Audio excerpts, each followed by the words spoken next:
लगातार हम इस पर बात कर रहे हैं कि आखिरकार देश में वो कौन से लोग हैं जो सवाल उठा रहे हैं। फिर ये कहते हैं कि हमने सेना पर सवाल नहीं उठाया, सेना के शौर्य पर हमें पूरा गर्व है, लेकिन हम सरकार से सवाल पूछ रहे हैं। तो जनता इस बात से कितना इत्तेफाक रखती है, या जनता इस बात से ज्यादा इत्तेफाक रखती है कि हमने पाकिस्तान की बैंड बजाई? इस पर बात होगी। लेकिन खास मेहमान जो आज हमारे साथ में जुड़ने वाले हैं उनमें खेमचंद शर्मा है, बीजेपी लीडर, अमर सिंह है, Congress spokesperson, Shabnam Khan political analyst, Sanjeev Kaushik political analyst, Girish Mishra social activist, Anamika Parashar है political analyst, captain I Singh हमारे साथ में डिफेंस एक्सपर्ट, रवि अरोड़ा हमारे साथ में पॉलिटिकल एनालिस्ट है, और साथ ही साथ हमारे साथ में नवीन दुबे हैं पॉलिटिकल एनालिस्ट। सबका एक बार स्वागत है और हमारी जनता का भी एक बार स्वागत है। जोरदार ताली हो जाए सबसे पहले आज के शो में भारत के लिए। तो आइए और चलिए चर्चा की शुरुआत कर रहे हैं। एक बयान देख रहे हैं विदेश मंत्री का, कह रहे हैं कि हमने कह दिया साहब जाओ तुम बात कर लो। गिग्गी बांधी थी, गिग्गी बांधी थी। पूरा भारत इस पे विश्वास करता है, सिर्फ और सिर्फ कुछ कांग्रेसी इस पे विश्वास नहीं करते, इसलिए वो सवाल पूछ रहे थे। आज कांग्रेसी मुंह दिखाने लायक नहीं रहे। बार बार इंफॉर्मेशन आ रही है और वो दिखाती है कि भारत ने जोरदार तरीके से अपने लक्ष्य की प्राप्ति की। पाकिस्तान की गिग्गी भी बनवाई, पाकिस्तान की सेना को सबक सिखाया, और पाकिस्तान में जो रहने वाले आतंकवादी हैं उनको भी सबक सिखाया और उनको बताया कि अगर आप भारत में घटना करते हैं तो अंदर घुस के मारेंगे, आपके परिवार को भी खत्म कर देंगे, आपके इंफ्रास्ट्रक्चर को खत्म कर देंगे। लेकिन कुछ कांग्रेसी आज भी बाज नहीं आ रहे हैं, आज भी सवाल पूछ रहे हैं। कौन से कांग्रेसी हैं वो? मैं नाम नहीं लेना चाहूंगा, हम सब ले दो ना जानते हैं। नाम, किस बात की खबर? हम सब जानते हैं, एक परिवार जो राजशाही परिवार कांग्रेस कौन सा में है, परिवार? गांधी परिवार, सब जानते हैं। बार बार सवाल पूछ रहे हैं। हाँ एक सेकंड ना, तुम बोल दो गांधी परिवार में डर का और उसके चमचे जितने भी हैं ये कभी चाइना के साथ क्यों राहुल गांधी सवाल उठाते हैं? क्यों कांग्रेसियों को ये एतराज है? विदेश मंत्री कह रहे पाकिस्तान के 45 मिनट में फोन आ गया, हमसे पूछा गया कि हम बात कर लें। अब और क्या सबूत चाहिए? क्या राहुल गांधी ने ये कहा कि हमारे सेना पे हमको यकीन नहीं है? क्या राहुल गांधी ने ये कहा कि हम जो है आपने जो किया वो पाकिस्तान पे जो है वो नहीं किया है? क्या राहुल गांधी ने या कांग्रेस पार्टी ने कहा कि हम जो अपनी सेना पे भरोसा नहीं करते हैं और जो आपने किया राहुल वो गांधी ने, गलत किया? एक सेकंड, राहुल गांधी ने क्या एक कहा? बात देखिए, राहुल गांधी ने क्या पहले कहा? आप पूरा आप मैं राहुल गांधी ने क्या क्या कहा पूछना चाह रही हूँ। मैं वही तो मैं कह रहा हूँ आपको। तो वही ये तो कहिए। कह रहा है कि जो हमारी सेना है, मैं सेना के साथ हूँ। आप लड़ो, आप वहाँ जीत करके आओ, जो करना है आप करो, मैं पूरा विपक्ष जो है आपके राहुल साथ ने है। क्या कहा? मैं ये लेकिन सवाल मैं वही आपसे पूछना चाहता हूँ। अरे मुझसे क्या मत आपको पूछिए, राहुल जनता गांधी पूछ की रही है बात राहुल याद है? गांधी ने क्या कहा। राहुल गांधी की अरे मैं बात तो आपसे पूछ रही हूँ, वही आपकी तो मैं बात कह रहा हूँ आपको, राहुल गांधी की बात ये आपको याद है? आपने ये नहीं देखा कि जो मध्य प्रदेश अरे राहुल गांधी ने क्या come to the Madhya Pradesh के डिप्टी सीएम ने क्या कहा कि मोदी के पैरों के नीचे सेना और पूरा सैनिक जो है उसके नतमस्तक है। क्या आपने उससे कभी नहीं पूछा सवाल? एक सेकंड। ऐसा नहीं बोला, ऐसा नहीं बोला। गंदी बात, गंदी बात, गंदी बात, गंदी बात।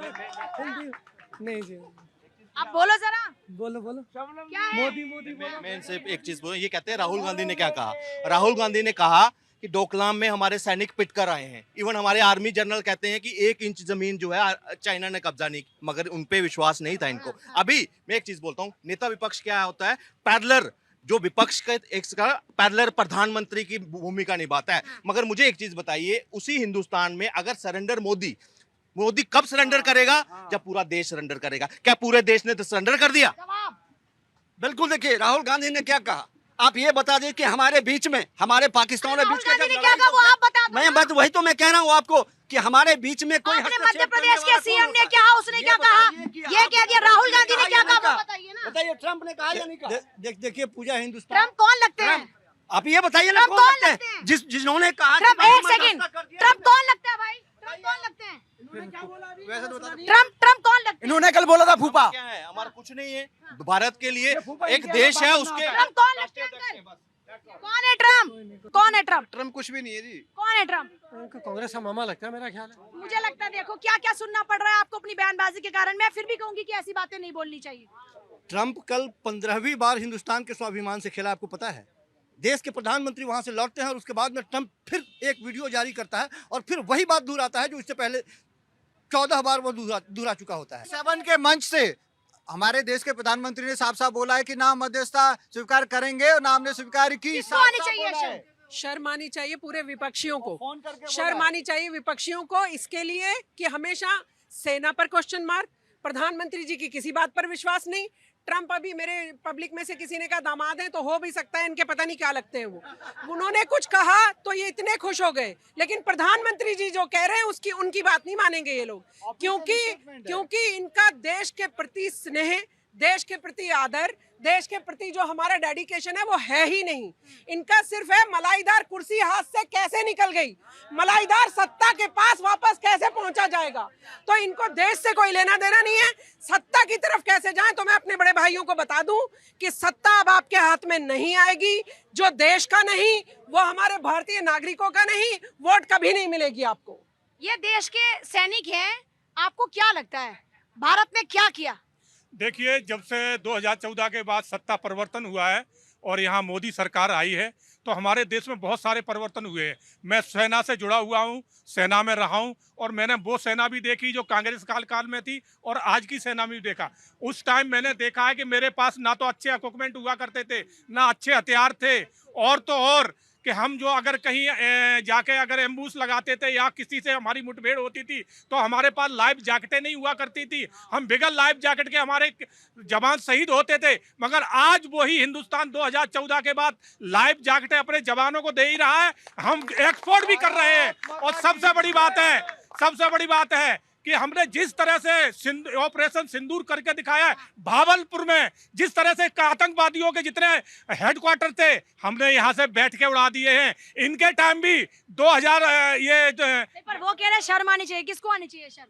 शर्म तो उस टाइम की सरकारों को आना चाहिए कि इन्होंने किस तरह से पाकिस्तान को अपना एक चाहता बना रखा था। इनके टाइम भी 26/11 हुआ था मगर इन्होंने जवाब नहीं दिया। और इस टाइम मोदी जी के टाइम जो हुआ है पहलगांव, कितना बड़ा शर्म किसको आनी चाहिए, किसको आनी चाहिए? मैं 2-3 बातें कहना चाहूंगा, थोड़ा सा मेरे को 1-2 मिनट बीजेपी वाले तो नहीं हो ना? नहीं, मैं ये कह रहा था देखिए, विपक्ष को जो है इतना भरोसा है डोनाल्ड ट्रंप के बयान पे और पाकिस्तान के बयान पे। मैं कह रहा हूं देखिए, डीजीएमओ के बयान पे, जो director general of military operation, उस पर भरोसा नहीं है। मोदी जी के बयान पे भरोसा नहीं है। उन्होंने बोला डीजीएमओ ने कि पाकिस्तान ने पहले पहल की फिर सीज फायर हुआ। और दूसरा मुद्दा ये मैं कह रहा हूँ, ये लोग क्या 2 चीजों को लेके विदेश नीति का फेलोर बताते हैं। आज सुनिए, आसिम मुनीर को डोनाल्ड ट्रंप ने वो न्योता दिया डिनर का, तो इसका मतलब ये नहीं हुआ कि हमारी कोई विदेश नीति फेल हो गई। वहाँ ईरान और इजराइल का युद्ध चल रहा है। सुनिए, ईरान और इजराइल का युद्ध चल रहा है। पाकिस्तान की जमीन का इस्तेमाल करना चाहता है अमेरिका। ये लोग बस मोदी विरोध में इतने अंधे हो चुके हैं। हमारी इतनी अच्छी विदेश नीति को विदेश नीति का फेल्योर कह रहे हैं। ये लोग अपना मूल्यांकन करें पहले। हाँ भाई, कुछ बोलना चाहिए? इंडी गठबंधन वाले इतने गिर चुके हैं, इनको देश के युवा हो, जरा कुछ बोलो। देश के प्रति इनको क्या बयान देना है? इनको सिर्फ अपनी राजनीति करनी है इंडी गठबंधन वालों को। इसीलिए हम इजराइल का सपोर्ट हम क्यों करते हैं? एक सेकंड, क्या जो हिंदू के हित में बात करेगा मैं उसके तरफ तो हिंदू कौन है? हिंदुस्तानी, हर हिंदुस्तानी तो हिंदू हो गया ना। नमाजवादी पार्टी कहाँ बोलता है? मुझे लगता है गलत बात है। सुनिए, इसीलिए हम इजराइल का सपोर्ट क्यों करते हैं? क्योंकि वहाँ देशभक्त हम तो पैदा होता है। आतंकवाद का विरोध करते हैं और शांति का सपोर्ट करते हैं। भारत का बड़ा स्पष्ट है सर। हम सीधे कहते हैं आतंक के खिलाफ है, शांति के साथ है। हिंदुस्तान में गद्दार पैदा होते हैं। कौन है हिंदुस्तान के गद्दार? इंडी गठबंधन वाले जो बिना मतलब के पाकिस्तान की सपोर्ट करते हैं। इनके बयान यहाँ देते हैं और पाकिस्तान में इनके बयान चलते हैं इंडी गठबंधन वालों के। ये पूरी भूमिका निभा रहे हैं, पूरा आतंकवाद को सपोर्ट करने की भूमिका इंडी गठबंधन। ये जनता क्या कह रही है आपके बारे में? 26/11 की बात हो रही है, अभी इधर से आवाज आई। 26/11 के तमाम आतंकवादियों को मार डाला गया, एक बच्चा उसको फांसी पे लटका दिया गया। ये 4 आतंकवादी कौन देख रहा है? 4 आतंकवादी, ये 4 कौन थे? ये कह रहे हैं आतंकवादियों को मार दिया, आतंकवादियों को बिरयानी खिलाई और दोषियों को सिर्फ हाथ जोड़े। लाखों की बिरयानी खिलाने के बाद अगर तोकेराम आवले जी अगर उसको पकड़ते नहीं तो ये प्लानिंग कर रहे थे हिंदू आतंकवाद की। अगर वो बचता नहीं, वो हमारे वहाँ तुकाराम जी थे, उन्होंने अपनी जान पर खेलकर, मतलब अपनी शहीद होने के बाद। हाँ, क्या मोदी इज ग्रेट प्रधानमंत्री ऑफ इंडिया, कांग्रेस फेलियर। हाँ सर, एक सेकंड। आतंकवादी जो मार के गए, क्या ये जितने लोग खड़े हैं बता पाएंगे कि वो मारे गए, पकड़े गए, उनके साथ कुछ हुआ? कोई बता पाएगा? किसको मार के आया आप? किसको मार के क्या? आतंकवाद के खिलाफ ऑपरेशन सिंदूर चलाया, स्वागत है। ये 56 इंच वाला प्रधानमंत्री था, पहुंच गया था। तुम्हारी तरह डरपोक नहीं था, पाकिस्तान के घर में घुस के मार कर आए। नहीं, सवाल ये है कि ऑपरेशन सिंदूर के तहत पाकिस्तान को धूल चटाई कि नहीं चटाई? जी बिल्कुल चटाई। और मैं तो ये कह रहा हूँ, जो बात अमित शाह पंडित नेहरू के लिए कहते हैं कि 3 दिन और युद्ध चल जाता तो पीओके हमारा होता, तो ये सीज फायर 3 दिन बाद अगर हो जाता तो मैं समझता हूँ मौलाना मसूद अजहर मार दिया जाता। क्यों नहीं करने दिया? मैं कह रहा हूँ, सुनिए, कश्मीर मुद्दे को यूएन में कौन ले गया? पंडित नेहरू ले गए। संयुक्त राष्ट्र में कश्मीर मुद्दे को ले जाने वाला पंडित नेहरू थे। क्या उपलब्धि इनकी? चाइना को 68,000 इनसे बोलो पीओ को नेहरू ले गया था यूएन में। अगर नेहरू प्रधानमंत्री नहीं होते तो पीओ के भारत का होता। ये लीजिए और बताइए। बिल्कुल बिल्कुल सही। मुझे समझ में नहीं आ रहा कि आपके मन में क्या है और जुबान पे क्या चल रहा है। यहाँ की पब्लिक देखिए, पाकिस्तान का नाम सुनते कैसे गर्म हो रहे हैं। आप कैसे हिंदुस्तानी है कि हिंदुस्तान की सेना पे डाउट कर रहे हैं? कैसी बातें कर रहे हैं? कैसे नेता को फॉलो? मैंने कहा कि मैं तो कह रहा हूँ कि मैं हिंदुस्तान के सैनिक के साथ हूँ। मैंने कहा कि बिरयानी खाने के लिए, तो मैं आपको ये कह रहा हूँ। खाली एक बात, कौन ले गया गंधार उठा करके? एक सवाल सुन लो। मैं विपक्ष के नेताओं से खाली एक सवाल मेरा है, यदि आपको सेना पर विश्वास नहीं है तो सेना की सुरक्षा घेरे में क्यों चलते हैं आप? बताइए। सेना पे विश्वास की बात ही नहीं है। बताइए, मैंने एक शब्द भी बोला कि सेना पे हमें यकीन नहीं है? मैं तो कह रहा हूँ कि सेना के मैं साथ हूँ, सेना के शौर्य के साथ हूँ, सेना के कुशलता के साथ हूँ। एक सेकंड।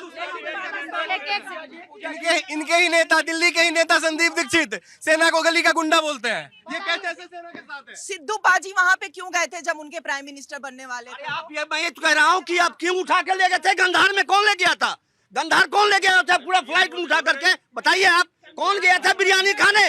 और यहाँ गंधार को छोड़िए, अभी की बात करिए। पाकिस्तान को धूल चटाई मानते हैं, लेकिन पाकिस्तान की वजह से यहाँ की वोट बैंक ना छिटक जाए, मुसलमान कहीं दूर ना चले जाए, वो भी तो साधना है ना इनको।